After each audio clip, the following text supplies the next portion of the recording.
नमस्कार, मैं पंकज कुमार। जदयू के राष्ट्रीय प्रवक्ता राजीव रंजन ने कहा है कि बिहार में अपराध का ग्राफ लगातार गिर रहा है और जो विपक्ष है वो अनर्गल आरोप कर रहा है। उन्होंने एनसीआरबी के डेटा का हवाला देते हुए कहा है कि बिहार में लगातार अपराध का ग्राफ गिर रहा है।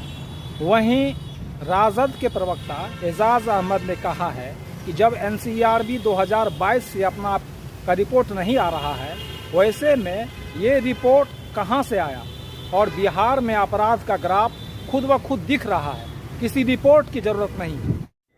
जदयू के राष्ट्रीय प्रवक्ता राजीव रंजन कहते हैं, हम और आप रूबरू हो रहे हैं। निसंदेह बिहार की छवि को धूमिल करने के लिए लगातार भ्रामक आंकड़ों के जरिए तेजस्वी यादव और उनकी पार्टी बिहार कांग्रेस और महागठबंधन के साथियों के द्वारा छोटी छोटी बातों को बढ़ा चढ़ा करके दिखाए जाने का लगातार काम हो रहा है। दरअसल आंकड़े आपको ये बताएंगे, जिस एनसीआरबी के आंकड़े का ये बार बार हवाला देते हैं और इंडिया का जो जस्टिस रिपोर्ट है, जिसने अलग अलग पैरामीटर्स के आधार पर अलग अलग राज्यों के कानून व्यवस्था के लिए कुछ क्रम निर्धारित किए, उन पर विस्तार से आपसे चर्चा होगी। सबसे पहले यह जानना बेहद जरूरी है, जो लोग ये कहते हैं कि राज्य में कानून व्यवस्था की स्थिति बहुत ही बुरी है, उनको जानकर बेहद निराशा होगी और दुख होगा कि दरअसल एनसीआरबी के वही आंकड़े जिनको हम अपराध दर कहते हैं, जो प्रति लाख आबादी के आधार पर तय जो सूचकांक है, बिहार देश के अनेक राज्यों से बेहतर कानून व्यवस्था के शासन का प्रतीक बन चुका है। और आपके सामने राजद के प्रवक्ता एजाज अहमद कहते हैं, हाँ, देखिए, तेजस्वी जी सच और सच्चाई का आईना दिखाते हैं। सच तो यह है कि बिहार में अपराध बढ़ रहे हैं और अपराध की घटनाएं जो हो रही हैं वो दिख भी रहा है। 3 दिन पहले बक्सर में जो घटनाएं हुई उसको क्या कहेंगे? अपराध की श्रेणी में नहीं कहेंगे। और 1 दिन पहले जो बोरिंग कैनाल रोड में जो एडीजी दरार साहब ने अपराधी को खदेड़ने का काम किया, उसको क्या कहेंगे? जो 6 पुलिसकर्मी को सस्पेंड किया गया, उसको क्या कहेंगे? अपराध का व्याख्या भारतीय जनता पार्टी और जनता दल यू के नेता अलग तरह से करते हैं। जब एनसीआरबी का डेटा 2022 के बाद आ ही नहीं रहा, तो ये कहाँ से एनसीआरबी का डेटा लेकर के चले आए? नीतीश जी की पार्टी में जितने लोग हैं, सब कहीं ना कहीं नीतीश जी के जो असर हैं उस दिखने लगा है और उस असर का ही परिणाम है कि अब इन लोगों को अपराध के मामले में भी जो सच और सच्चाई है उससे इनकार करने का एक तरीका अपनाए हैं। चाहे जितना भी कोशिश कर ले, चाहे जितना भी प्रयास कर लें, बिहार में सरकार का इकबाल समाप्त हो गया है। सरकार कहीं दिख नहीं रही है और जिस तरह से शासन और प्रशासन को कहीं ना कहीं पंगु बना दिया गया है। शासन और प्रशासन की स्थिति ये हो गई है कि अपराधियों पर कार्रवाई में पुलिस और प्रशासन डरती है, लेकिन आंदोलनकारी पर पुलिस का जुल्म चलता है, दमन चलता है, यह स्पष्ट रूप से दिखता है। इसलिए जनता दल यू के नेता जो बातें कहें उसमें कहीं तथ्यात्मक बातें नहीं है, कहीं सच्चाई नहीं है। सच तो यह है कि 20 वर्षों में एनसीआरबी के रिपोर्ट के अनुसार 60,000 से अधिक हत्याएं हुई, 42,000 से अधिक बलात्कार की घटनाएं हुई, 1 लाख से ऊपर चोरी की घटनाएं हुई और 3 लाख के ऊपर छिटपुट घटनाएं हुई हैं, जो सरकार के स्तर से बताया नहीं जाता है।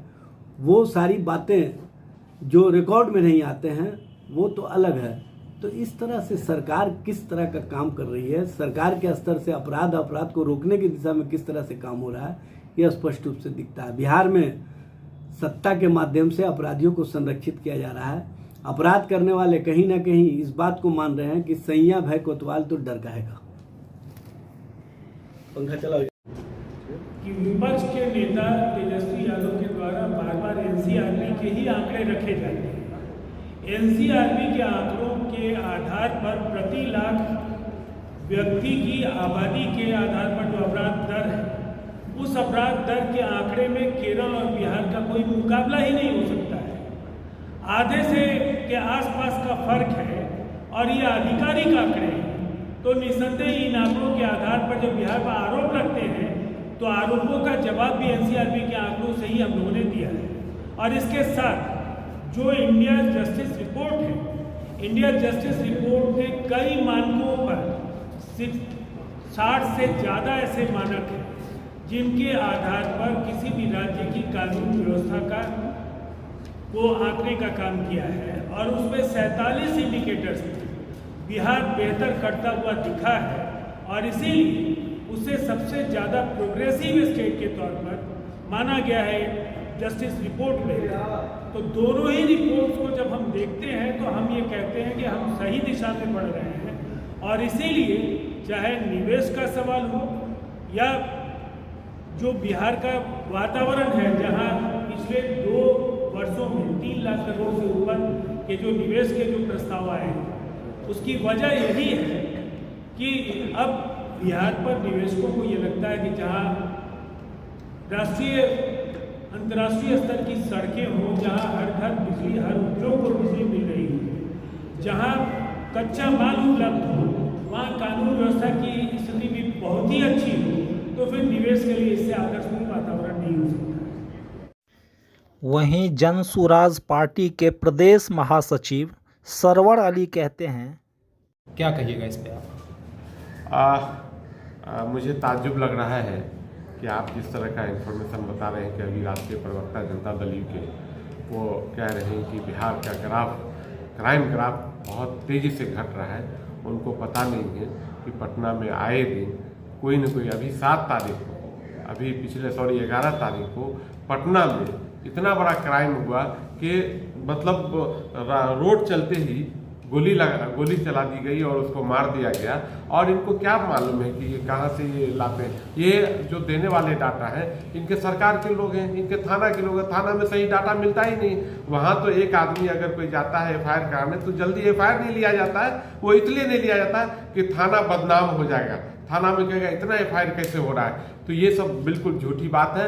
ये अभी चूंकि चुनाव का टाइम है, समय है, ये अपने को बचने के लिए जान रहे हैं कि भाई क्राइम तो बहुत ज़्यादा हो रहा है बिहार में। आप अगर अखबार उठा के देंगे तो एक पेज आप देखेंगे तो सिर्फ और सिर्फ क्राइम की बात होती है। इसलिए ये सब झूठा उनका वादा है। झूठा मतलब उनका एक ये है कि हम क्राइम नहीं है। मैं ऐसा नहीं समझता हूँ। ये बचने के लिए और इलेक्शन करीब है, इससे लोगों को ये दिखाने के लिए कि क्राइम घटा है, क्राइम घटा नहीं बल्कि क्राइम बढ़ा है। ये आप कह सकते हैं, मैं बिल्कुल कह सकता हूँ कि 15 साल 20 साल जंगल राज रहा, अधिकारी राज है। और फिर ये जिस तरह से क्राइम हो रहा है, इनको भी जंगल राज का सर्टिफिकेट देने में कोई दिक्कत नहीं। परिचय नाम? मेरा नाम सरवर अली है और मैं प्रदेश महासचिव हूँ जन स्वराज पार्टी का।